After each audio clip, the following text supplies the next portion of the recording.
உங்கள் பிள்ளைகள் மற்றும் உங்கள் பேர பிள்ளைகளின் வாழ்க்கை உங்களது ஓட்டுல தான் இருக்கு. நீங்க யோசிச்சு வாக்கு செலுத்தணும்.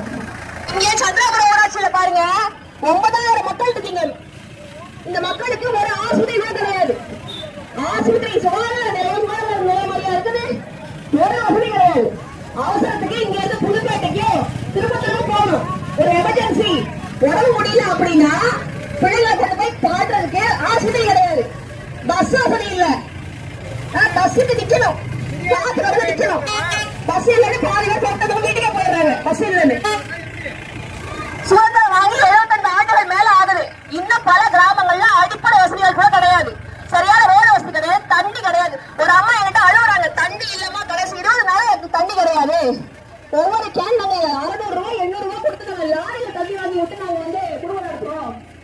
ஒரு வாரத்துக்கு ஒரு தண்ணி வராது. அப்ப ஒரு வாரத்துக்கு எத்தனை ரூபாய் 600 ரூபாய் 700 ரூபாய் கொடுத்து கேன் தண்ணி வாங்குறது, லாரியில தண்ணி வாங்குறது இப்பதான் வச்சுருக்காங்க மக்களை. யோசிச்சு வாக்கு செலுத்துற மாதிரி ரொம்ப கவனமா யோசிச்சு வாக்கு செலுத்துற தைரியம் வந்து ஏமாந்துறாங்க. அவன் கொடுக்குற 1000 2000 ரொம்ப காசு தான் வாங்கிக்கிட்டு விவசாயத்துக்கு ஓட்டு போடுங்க, வேற வழி கிடையாது. நன்றி நன்றி நன்றி நன்றி மிக்க நன்றி.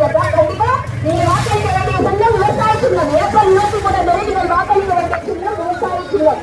உங்கள் பிள்ளைகள் உங்கள் பேரப்பிள்ளைகள் வாழ்க்கை எல்லாம் எழுதப்பட்டீங்களா?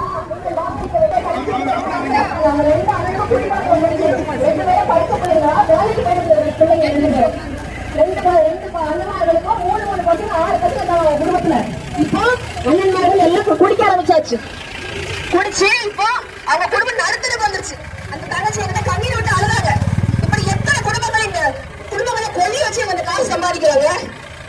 எத்தனை குடும்பம் நீங்க கொல்லி வச்சிருக்கீங்க? இப்படி திமுக அதிமுக கேக்குறேன், இதோட ஆட்சி முறையா? இப்போ அந்த 6 பிள்ளைகளின் வாழ்க்கை கேள்விக்குள்ளாச்சு. தகப்ப நற்று வீடா போச்சு. அது அந்த 2 பசங்க வந்து என்ன செய்யறோம்னு தெரியல அவங்களுக்கு. இப்படி பல குடும்பங்கள் பல பெண்கள் தாலி அறுத்தாச்சு. யோசிச்சு பாருங்க, பல குடும்பங்கள் நடுத்தருக்கு வந்துருச்சு. இந்த பாவப்பட்ட காசு தான் உங்களுக்கு ஓட்டுக்கு காசா கொடுக்குறாங்க. அந்த பாவப்பட்ட வர காசு தான் நீங்க ஓட்டுக்கு காசா அவங்க கொடுக்குறாங்க.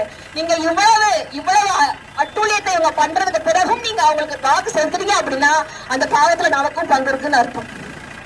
தயவு கூர்ந்து இதை செய்யாதீங்க. இவங்க செய்யற அட்டூழியங்களை வந்து சகிச்சுட்டு போகாதீங்க. சகிப்பு தன்மைக்கு ஒரு அளவு இருக்குல்ல, ஏன் சகிக்கிறீங்க? சகிச்சுட்டு போறீங்களே.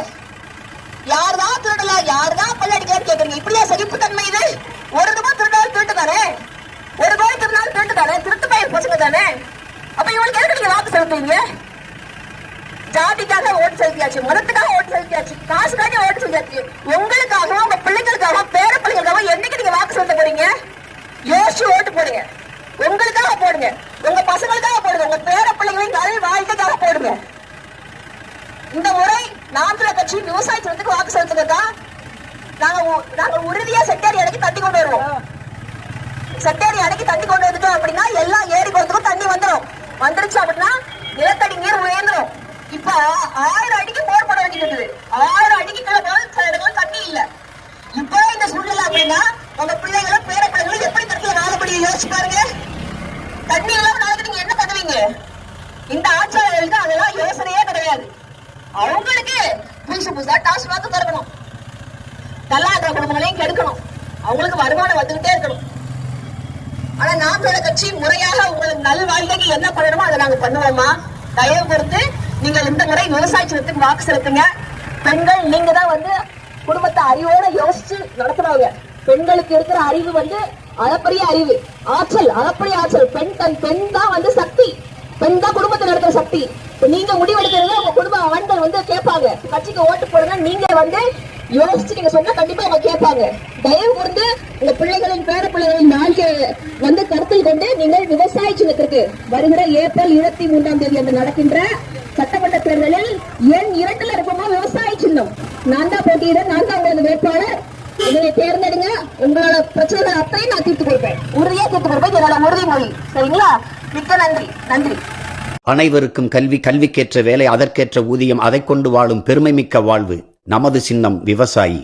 போட்டு பாருங்க ஓட்ட, அப்புறம் பாருங்க நாட்ட.